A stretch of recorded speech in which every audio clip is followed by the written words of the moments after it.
Baik, pada kesempatan ini saya akan membahas tentang AIS, terutama tentang antenanya. Apa itu AIS? AIS bukan Automatic Information System. SHIP. Oke.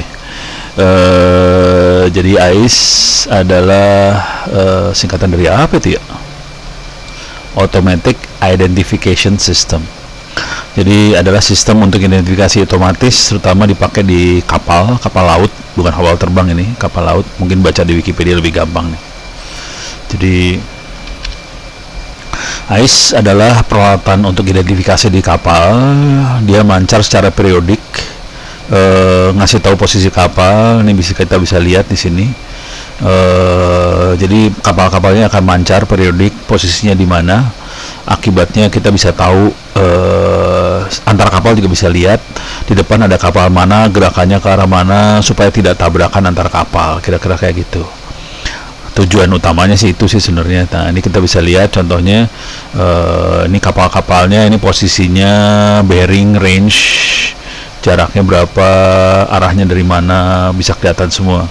Di sini ada alarmnya juga, kalau kapalnya udah kira-kira kita berada posisi yang mau tabrakan, nah dia ngasih tahu nih.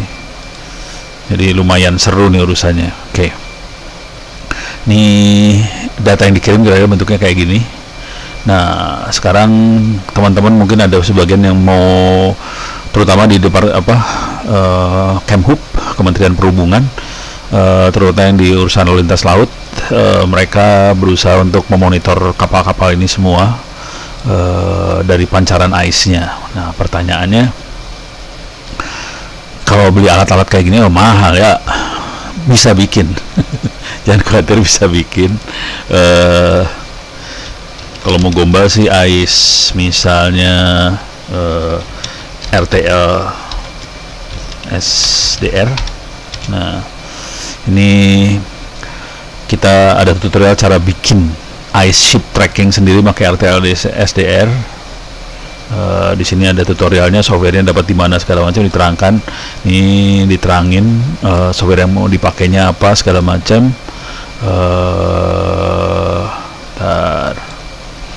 Kita perlu RTL SDR dongle, antena, collinear antena kalau mau yang bagus gainnya. Kalau mau ngarah pakai Yagi. Nah, ini softwarenya ada ini enggak. Nah, ini ada AIS Deco, bisa diambil di sini, sdeco.org. Jadi ini buat konsolnya, bisa diambil. Ini ada bagian download, kita bisa ambil softwarenya. Ada yang buat Windows, ada yang buat Linux segala macam, ada yang buat Raspberry. Kalau saya cenderungnya ke arah Raspberry sih. Oke, ada beberapa sih. Ini ada AISMon, bisa monitor segala macam. Jadi softwarenya udah jadi, udah bagus, bentuknya udah kayak gini. Nah, sekarang tinggal masalah hardware buat dengerinnya.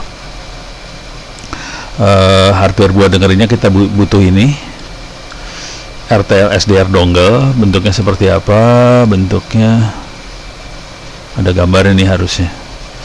Nih, ada fotonya nggak? Ini dia. Oh, ini udah dibongkar. Ini orang gila dibongkar. Nah, ini dia makhluknya, rtlsdr.com. ini yang bagus, itu yang bagus ya, itu yang bagusnya. Ini yang nggak terlalu, ini yang bagus juga sama. Semuanya yang ini doang yang dikasih, dasar.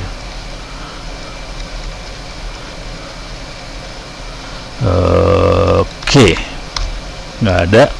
Kalau di toko online di kita itu ada di sini, RTL dijual sih, di kita juga udah ada banyak. Bukan buat AIS sih, rata-rata buat nonton TV. Ini ada yang sejutaan, ini yang gelo. Kalau mau beli yang ini mah geblek aja. Ini yang rada murah, 250.000. Cuman antenanya nggak bagus ini, jujur. Ini antenanya nggak bagus. Kita ganti antena sih intinya sih. Saya sendiri, saya di rumah kebetulan ada yang ini juga ada, tapi waktu itu saya nggak belinya tidak 600.000, saya belinya 200 berapa ribu gitu. Ada yang saya juga ada yang RTL SDR yang rada bagusnya, yang stabil. nggak ada di sini. Jadi kebetulan yang ada yang saya ada di foto di sini yang ini aja.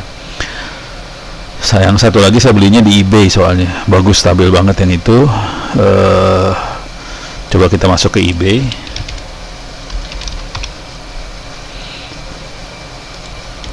Keywordnya gini, RTL SDR TXCO. Nah ini bagus ini makhluk-makhluk ini bagus, yang ada keywordnya TXCO nya bagus. Ini temperatur X nya lupa, temperatur kontrol kristal oscillator lah kira-kira. Jadi kristal oscillator yang dikontrol oleh operator, yang punya saya yang ini ada, harganya 350.000 sih kira-kira. Sampai sini juga sekitar segituan juga, nggak mahal-mahal amat, hampir sama sih. Ini ada, saya belinya segini kira-kira. Saya belinya di Indonesia, bukan beli di eBay ya. Jadi saya duluan ada yang ini, ada dua-duanya. Oke. Nah, dengan modal 2 RTL SDR ini kita bisa download software-softwarenya free. Yang jadi masalah besar adalah tinggal antenanya. Bagaimana supaya kita bisa bikin antena yang bagus. Jadi ini udah konektornya udah SMA, rata-rata yang bagus-bagus SMA. Ini SMA semua. SMA konektor, ini SMA juga. Nah, konektor SMA harus kasih coax, ini kelihatan SMA juga. Kasih coax ke antena. Nah, untuk antenanya kita bisa ngerancang pakai mana. Anda bisa ambil mananya. Diklik aja. Ntar mana download lah. Tambahin gal. Nggak tahu tuh gal itu singkatan dari apa. Mana gal. Download. Nih. Entah kenapa yang ini yang bisa dapat. Bener nggak?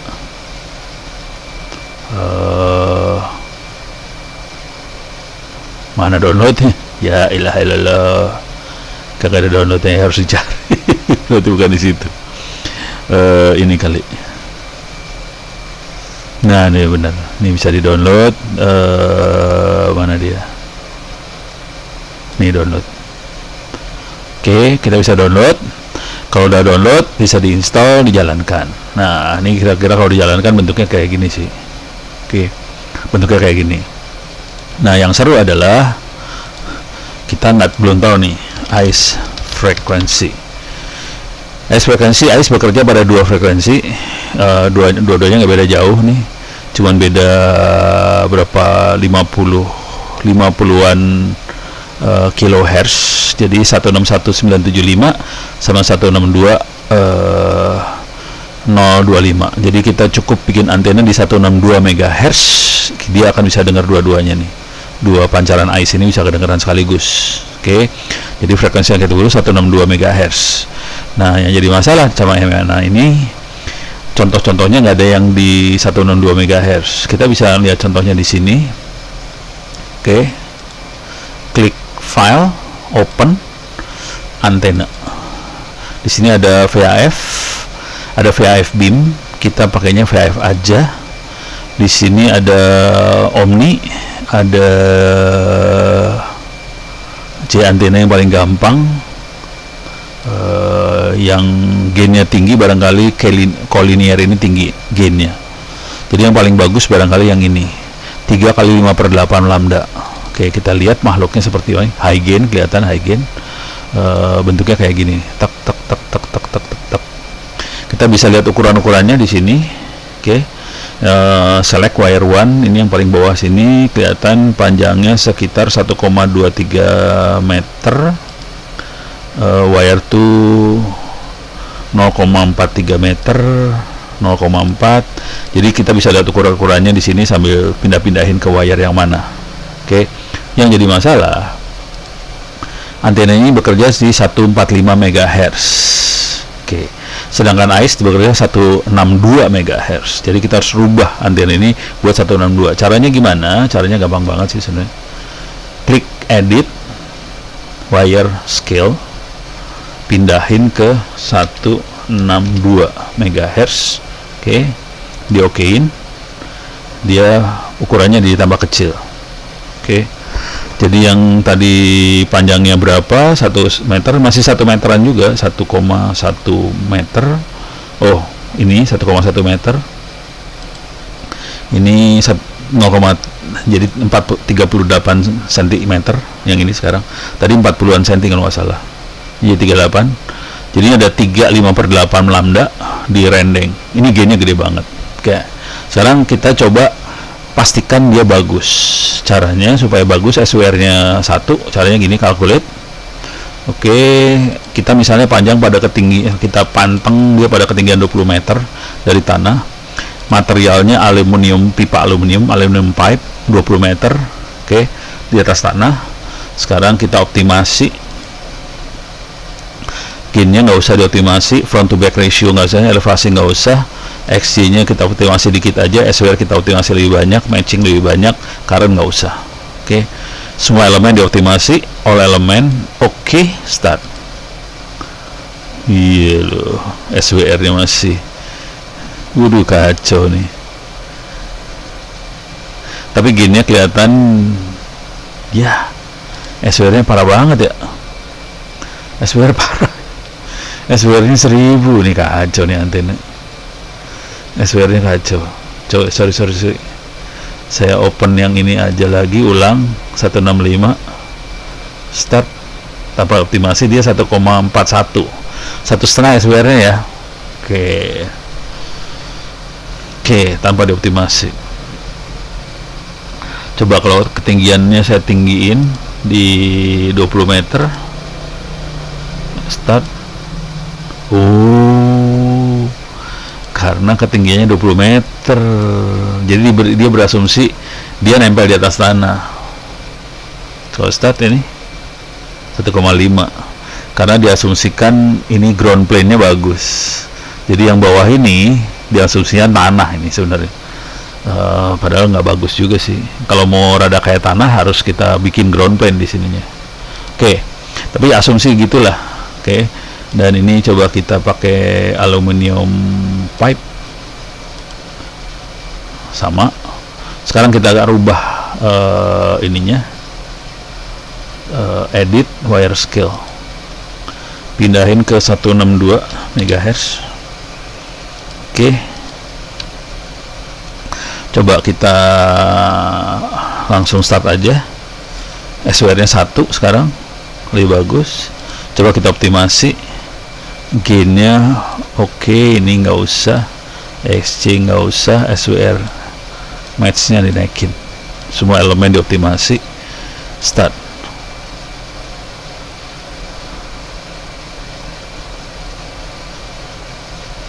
Oke, gila. Wah gila, berjuangnya gila-gila. Sorry, nggak usah di save. Jadi kita dapat 7, hampir 7, hampir 8 dB gainnya. Ini gede kategorinya, 8 dB. Gain yang normal rata-rata cuma sekitar 2 dB, so antena-antena yang biasa tuh 2 dB, ini udah bisa 7,8 dB. Jadi kira-kira bentuknya seperti ini. Cuman ini kalau kita mau naikin di ketinggian 20 meter, ini yang bawah ini harus dirancang ulang nih di sininya. Ground plane-nya harus dirancang ulang. Nah ini urusannya seru, urusan ground plane. Tapi paling enggak kita kira-kira caranya kira-kira seperti itu buat ngerancang antena. Kita colong dari antena yang sudah ada di frekuensi lain, kita scale up. Di sini ada wire scale, kemudian kita kalkulasi. Kalau kita mau lihat polarisasinya, pancarannya kira-kira kayak gini pancarannya.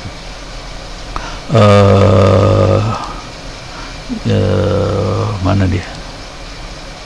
Oh, plot. Nih plot bisa ngeliat nih pancarannya.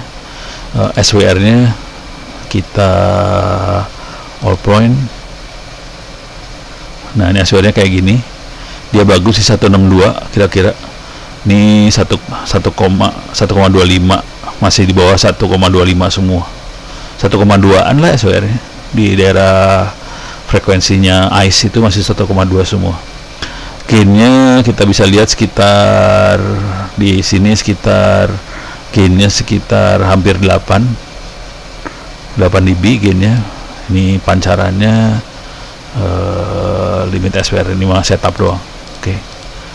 Jadi demikian, kita bisa beli alat-alatnya, softwarenya udah banyak tersedia, gain SWR segala macam juga bisa kita bikin.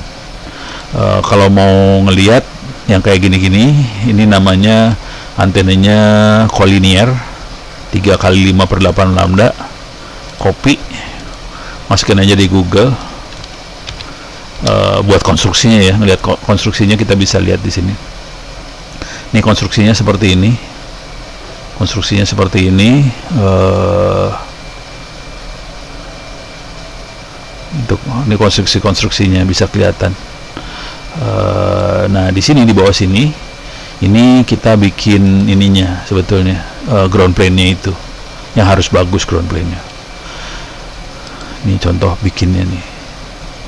Jadi ini yang kotak ini buat ngerubah fasa, bisa dibikin kotak seperti ini, bisa dibikin pakai coil juga, bisa apalah, bisa diatur sih sebenarnya.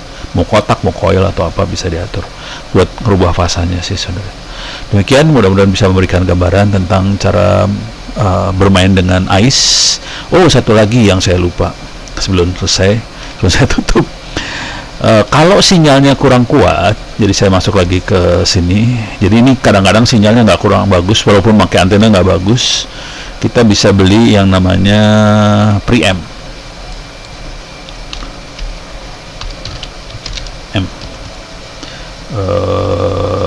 RTL SDR. Jadi kita bisa beli penguat. Ini yang bagusnya ini bagus, yang ini asli bagus yang ini. Wideband Elena preamp RTL SDR ham radio. Harganya 400.000 dari Hungary. Itu bagus. Ada yang bagus nggak ya? Ya kalau Cina banyak sih, cuman saya suka nggak percaya buatan Cina, punten ya, maaf, pusing. Harganya murah, 100.000-an sih. Coba low noise LNA, keywordnya kayak gitu.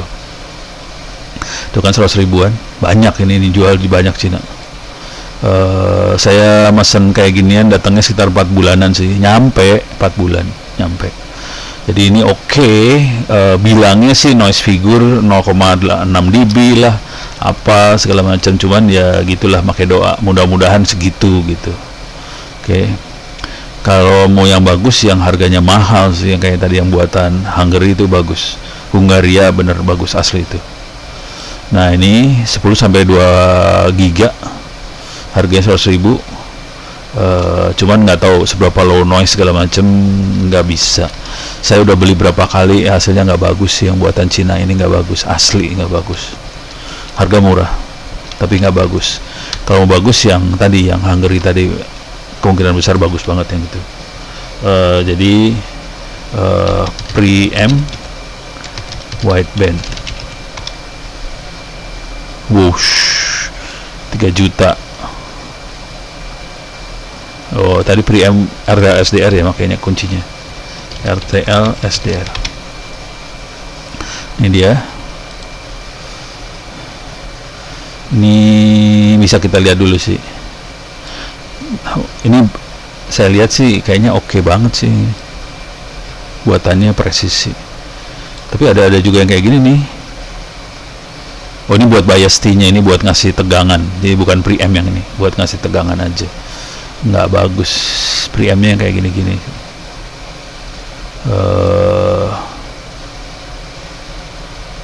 Nah, ini bias T juga. Yang preamp benernya inilah makhluknya.